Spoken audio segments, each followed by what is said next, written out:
En fait, il faut bien distinguer le féminisme de la femme et de la féminité. Hein. Le féminisme, c'est un mouvement politique qui, un peu sur le modèle du marxisme, qui prétend que l'histoire, c'est la lutte des classes, là, il prétend que l'histoire, c'est la lutte des sexes.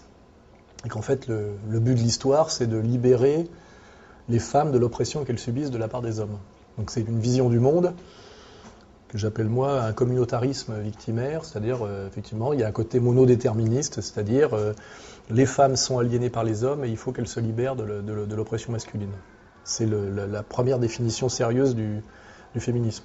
On manipule les revendications féministes qui sont souvent légitimes, enfin de libération des femmes, pour en réalité les mettre au service de la société marchande et de la société du salariat, ce qui est la même chose. Parce que de toute façon, pour acheter, il faut un salaire. C'est-à-dire, en fait, on s'est servi des revendications féministes d'émancipation pour mettre les femmes au travail salarié, pour en faire des travailleuses salariées et des consommatrices. Hein, c'était en deux temps.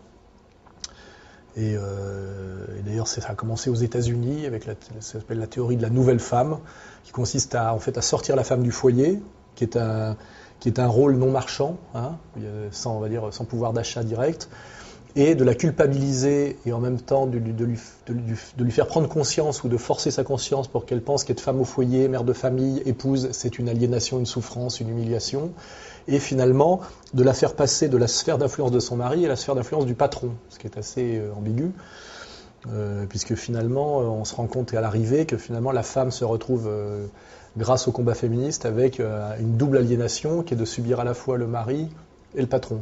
Hein, c'est-à-dire ce qu'on appelle la double journée, c'est-à-dire d'être à la fois mère et mère au foyer et en même temps travailleuse salariée, et que ça a souvent, surtout dans les classes populaires, aggravé sa situation au quotidien et que ça l'a améliorée. Voilà. Ce qui amène d'ailleurs à un autre constat, c'est-à-dire que finalement le féminisme ne transcende pas les rapports de classe, parce qu'en réalité l'intérêt de l'émancipation féministe a souvent été l'intérêt des bourgeoises, des femmes de la bourgeoisie, et elles l'ont rarement identifié comme telle. En réalité, les trois quarts des combattantes féministes sont des bourgeoises, qui en fait effectivement essayent de s'émanciper de leur rôle de femme au foyer ou de femme entretenue ou de mère de famille, pour aller vers la société civile qui est pour elle un plus, parce que ça consiste à avoir des métiers intéressants. On le voit, ça peut être avocate, chercheuse, libraire, etc. Alors que chez les femmes des classes populaires, c'est non seulement s'occuper de la maison, des enfants et du ménage, mais en plus se retrouver ouvrière à la chaîne.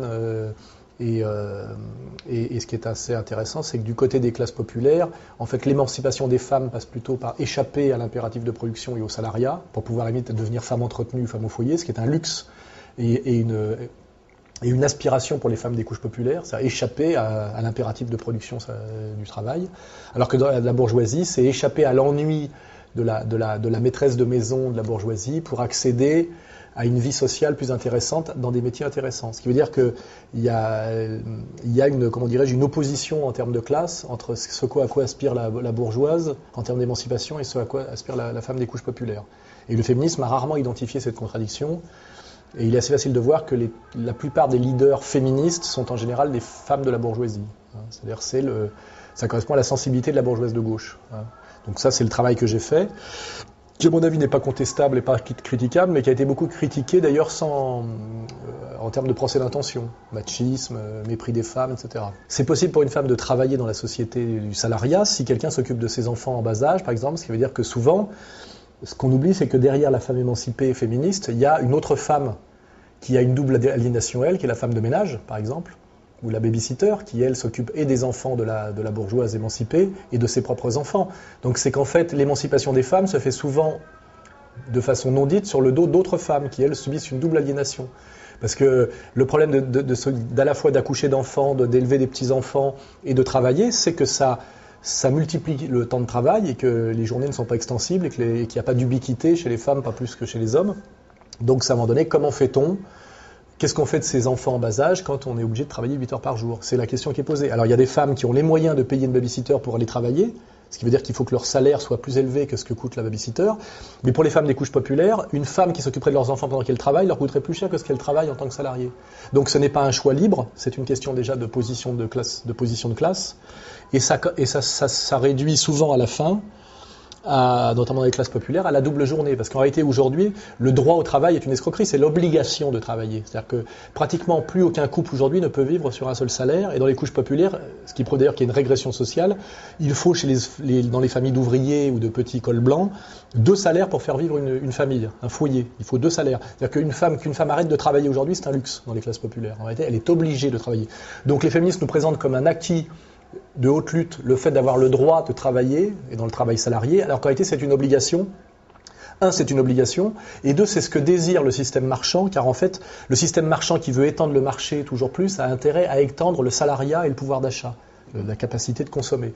Donc en réalité, ce que les féministes présentent comme un acquis de haute lutte était la volonté profonde de la société marchande de mettre les femmes sur le marché du travail et sur le marché de la consommation. C'est pour ça d'ailleurs que les féministes, qui ont toujours été très peu nombreuses, ont toujours été très très flattées par les médias et le pouvoir, contrairement aux vraies luttes sociales, je dirais, unisexes, parce qu'en fait, elles faisaient à leur insu le jeu de la société marchande et de la société de consommation. Et c'est pour ça que je dis les féministes, en dernière instance, quand on a du recul, apparaissent finalement comme étant les idiotes utiles de la société marchande et de la société de consommation et de la société du salariat généralisé. Partout où le féminisme monte, en général, c'est partout où la lutte des classes, la conscience de la lutte des classes et le combat de classe régresse.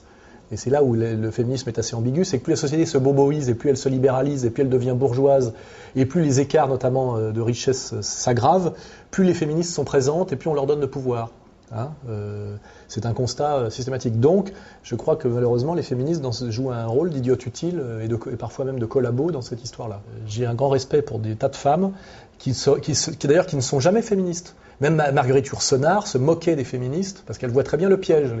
Les femmes d'une intelligence supérieure et qui ont conscience de leur être et qui veulent être, qui se battent pour leur liberté, ont toujours pointé du doigt le mensonge, la naïveté, la bêtise du combat féministe strict.